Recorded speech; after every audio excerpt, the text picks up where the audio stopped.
Every time I see a performance, I enjoy it so much, I want to be up there. My most memorable theater moment would have to be the first time I saw Beauty and the Beast and watched the magic that they did on stage. When I saw Rent for the first time. I was at the debut of Dreamgirls when Jennifer Holliday came out and started singing. You can kind of hear the rustle of the audience and the orchestra tuning up. I melted.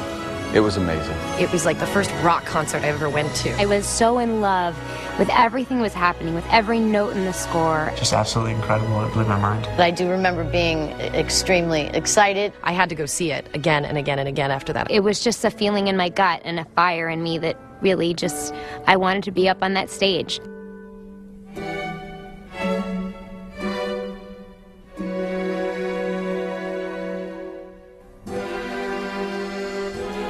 I remember seeing Beauty and the Beast for the first time as a movie. And I remember thinking to myself, this is a fabulous movie. When the film first premiered some 20 years ago, it was said that the best musical on Broadway was actually in the movie theaters with Disney's Beauty and the Beast. So it wasn't really that surprising the stage adaptation would follow. When I first saw the movie of Beauty and the Beast, it just screams stage. It's a larger-than-life story. It's very romantic. It is very theatrical in its concept. Numbers like Gaston and Be Our Guest are basically written to be big stage numbers. And it just fit. It just worked.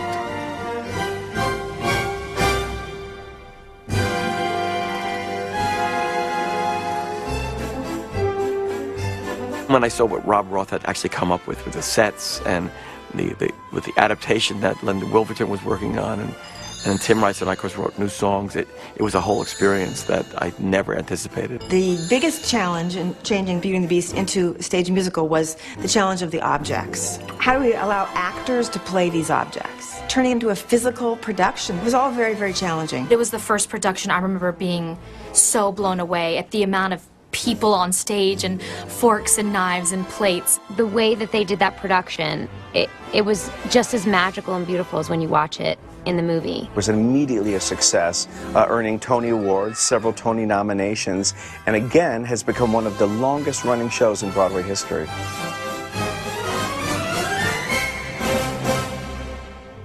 The feeling I get before I step onto a stage, especially on opening night in a theater show, it's a combination of adrenaline and excitement. You know that right when you step on stage, you're going to be a completely different person. You have that adrenaline pumping.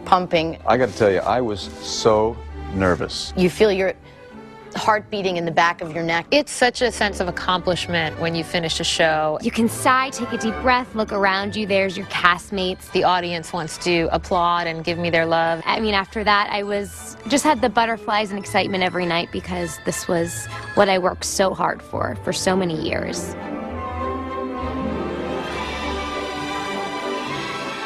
You're on stage and you create this little world that you're in, and the audience gets to peek into that world. Being able to play a fairy tale princess night after night in the way that only Disney can do it, I mean, you literally on stage feel like you're in that world. The little girl in you is getting to be a princess.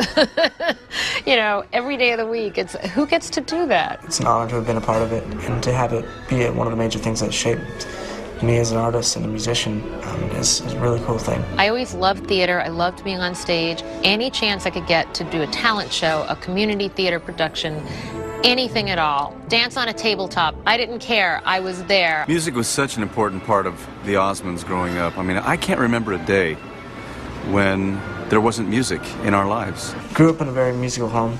And so music was always around, and I definitely knew it was something that I wanted to do. I was really young when I started being interested in theater. They brought a musical theater class into the dancing school that I was in, and I was hooked. I didn't do my first musical till I was in high school. And I just remember being so excited and just had such a good time and was like, oh my gosh, I can't believe I've waited this long to be in my first musical. Les Miserables was my first Broadway experience, and there were a lot of skeptics because I was coming from the pop world, even though they didn't realize my whole childhood was spent in the theater. I came back to Broadway in 1997 to do Beauty and the Beast and did a 9-month run, which was incredible. Before I made a commitment to jump into theater, I was known for being a television artist, a recording artist, concert artist, but I never really was a theatrical artist. I remember getting a call one day from Tom Schumacher, head of Disney Entertainment, and Mark Rosano, executive producer of Beauty and the Beast.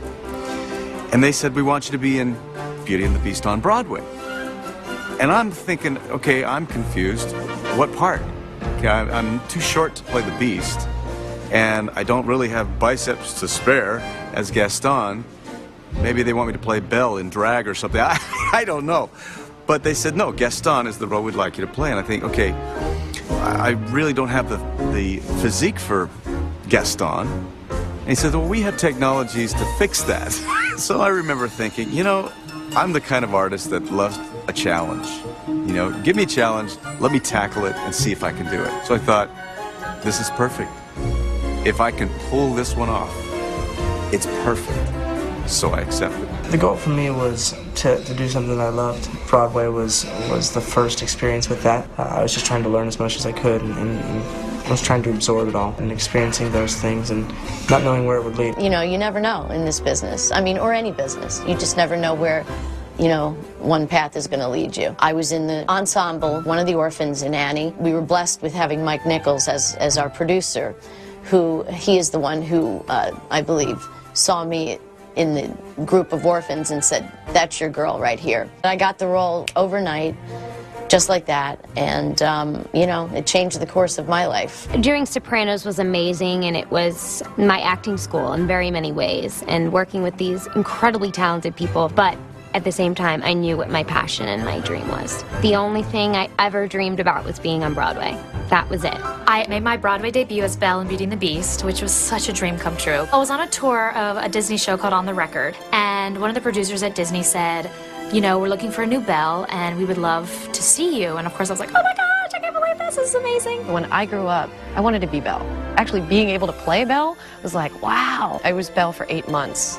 I did 8 shows a week. It was exhausting. It was tiring. It was amazing. I'll say that every single night, for the entire run that I did Beauty, there's the moment where Belle is revealed in her yellow dress, and without fail, every single night, it would hit me and I would get chills and just think, I did it. Since theater is live, if something goes wrong, you have to improvise. And things go wrong all the time. I literally forgot what show I was in, what character I was, and I quickly looked down, saw the blue dress, saw the white sleeve, and I was like, you're Belle. I thought, what do I do?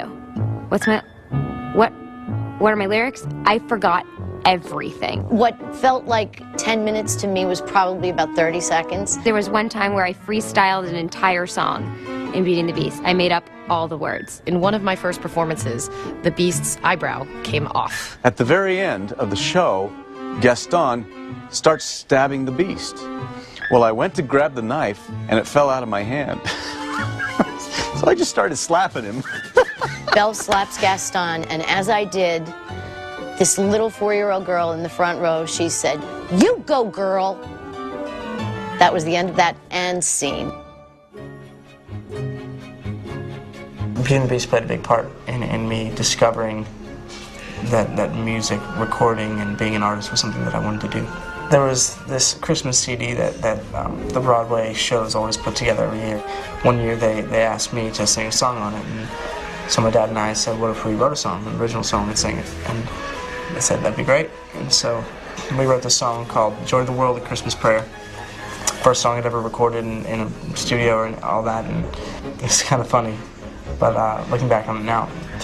But after that, that's kind of when all the recording music started, and that's when I realized that that's what I wanted to do. Those months of playing a lead on Broadway, living in New York on a day-to-day basis, doing 8 shows a week, I think that aspect of it really prepared me for Mary Poppins. So I felt like I had really great stepping stones. It's a great experience to have the discipline to learn the lines, to learn the intentions of the character, and in fact to then be in the moment as that character and let the creativity flow.